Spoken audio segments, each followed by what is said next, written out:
Hi, my name is William, and in this video I'll be walking you through the POS device feature within EukaPay. To navigate to the POS device settings, you'll need to navigate to Settings, and under Business, you'll find POS device.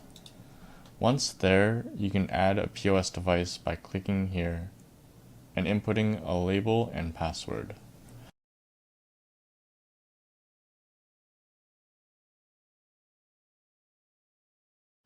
After that, the application generates a PIN which will be used as a username on the mobile app.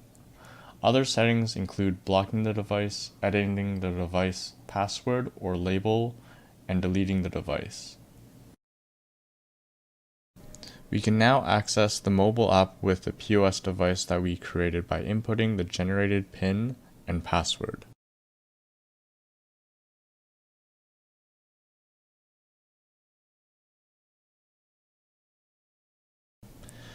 Terminal has a similar interface as Instant Pay, where it can be treated like a debit machine.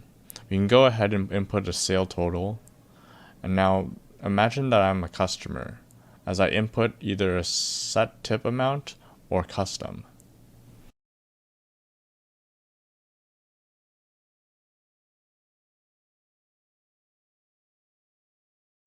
After, I can select a currency that I want to pay with, and in this example I'll pay with Ethereum, scan the QR code, and pay the amount above.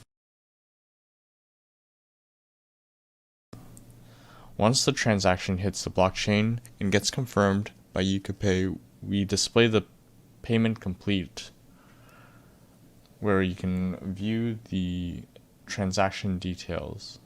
Merchants can then send a receipt to the customer, see the transaction in notifications.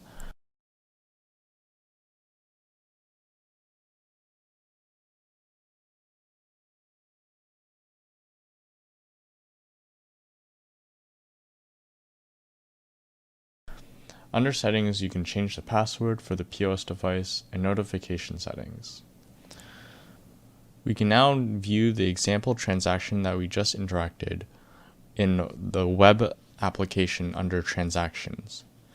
It will have the ID starting with IP, and we can view the rest of the transaction details by clicking into it. With that, you now know how to use the POS device feature.